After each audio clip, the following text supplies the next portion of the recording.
Assalamualaikum warahmatullahi wabarakatuh. Perkenalkan, nama saya Agung Alfarisi, NIM A81020032. Di sini saya akan mengkaji tentang kepemimpinan dalam berbisnis, yaitu yang ada di Indonesia. Yang pertama-tama kita harus mengetahui tentang apa itu kepemimpinan sendiri.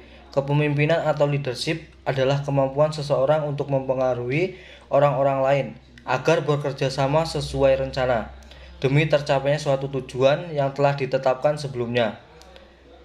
Dengan kepemimpinan memegang peranan yang sangat penting dalam manajemen. Bahkan dapat dinyatakan kepemimpinan adalah inti dari manajemen. Peran pemimpin sangat besar dalam membentuk organisasi yang inovatif, dan peran tersebut sulit digantikan orang lain. Dikarenakan untuk membentuk organisasi yang inovatif, yang paling penting bukanlah mencari sebanyak mungkin orang-orang kreatif untuk dipekerjakan pada organisasinya. Hal terpenting adalah menciptakan proses dalam lingkungan yang bisa membantu lahirnya ide-ide kreatif sebanyak mungkin. Satu-satunya orang yang memiliki kemampuan untuk melakukan itu tentu saja orang yang memiliki kekuasaan tertinggi di organisasi.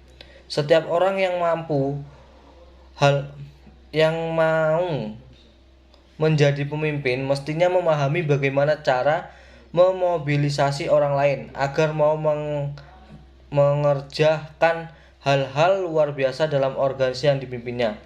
Seseorang dikatakan pemimpin apabila ia mampu mentransformasikan nilai-nilai menjadi tindakan, visi menjadi realitas, rintangan menjadi inovasi, perbedaan menjadi solidaritas, dan resiko menjadi penghargaan. Kepemimpinan seorang pemimpin hendaknya mampu menciptakan perubahan, mampu menciptakan suasana baru di mana orang-orang mengubah peluang menantang menjadi keberhasilan yang luar biasa. Untuk menjadi pemimpin membutuhkan pengalaman, perlu terlibat dan mengalami berbagai hal dalam bekerja, bahkan dalam memimpin. Dengan demikian dapat menjamin keberhasilan dalam kepemimpinan. Pemimpin yang tidak berhasil adalah sama dengan pemimpin karbitan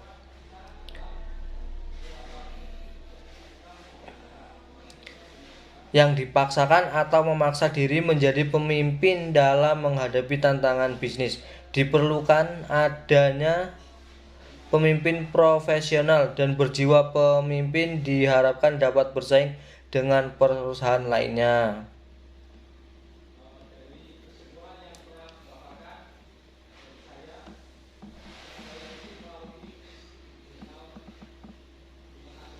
Itu ciri-ciri setelah berhasil dalam perusahaannya itu mampu melalui berbagai ciri-ciri.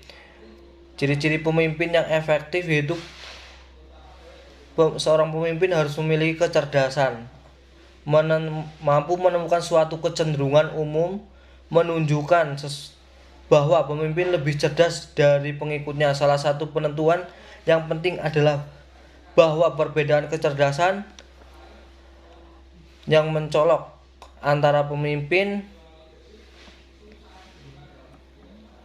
dan pengikutnya mungkin atau tidak fungsional, dan pemimpin semacam ini mungkin mendapatkan kesukaraan atau mengkomunikasikan gagasan untuk kebijaksanaannya. Lalu pemimpin juga memiliki sifat-sifat yang terkait, yaitu sifat-sifatnya itu adalah pertimbangan, ketegasan, pengetahuan, dan kefasihan berbicaranya. Yang pertama itu ada kepribadian, bisa dibilang adalah personality. Dari hasil riset menunjukkan bahwa sifat kepribadian seperti keuletan, orisinalitas, integritas pribadi, dan kepercayaan diri berkaitan dengan kepemimpinan yang efektif.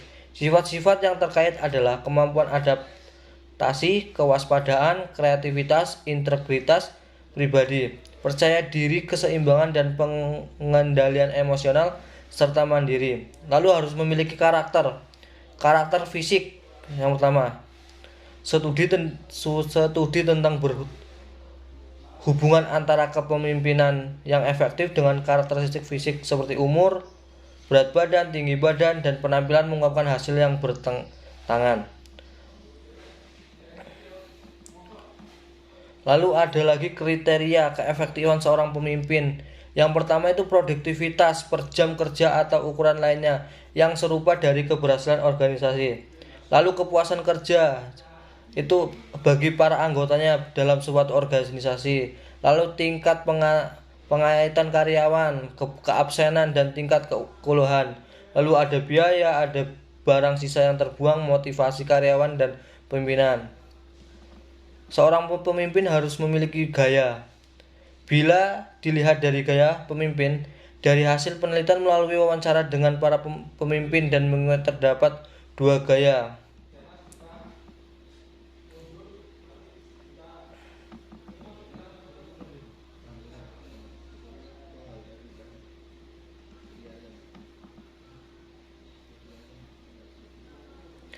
Mampu berorientasi pada pekerjaan, berorientasi pada karyawan.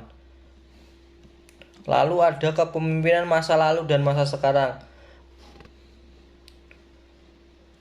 Yang kemampuan kepemimpinan pada waktu itu jelas lain dengan yang diperlukan sekarang.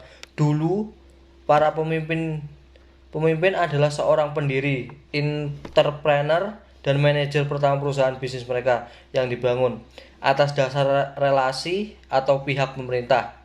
Dengan begitu perusahaan mendapatkan hak istimewa. Namun pada era globalisasi dan informasi sekarang ini, sistem perdagangan dunia sudah terbuka. Banyak perusahaan asing yang menyerbu ke pasar domestik. Persaingan terjadi dengan ketat, tidak hanya kompetensi dalam pasar, tapi juga dengan kemampuan manajemennya. Untuk saat ini dan ke depan, hal-hal yang umum yang perlu dimiliki seorang pemimpin yaitu dalam kepemimpinannya, yaitu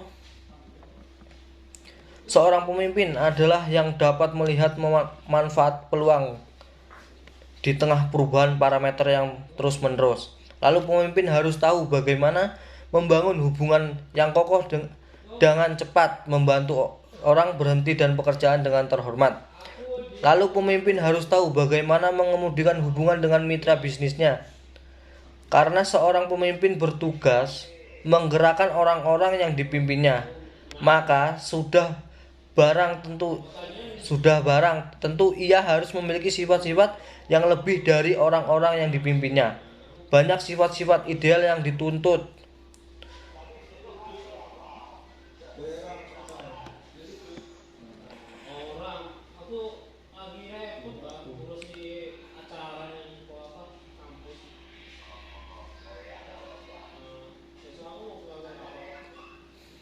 Lalu bekal minimal seorang pemimpin harus memiliki bekal.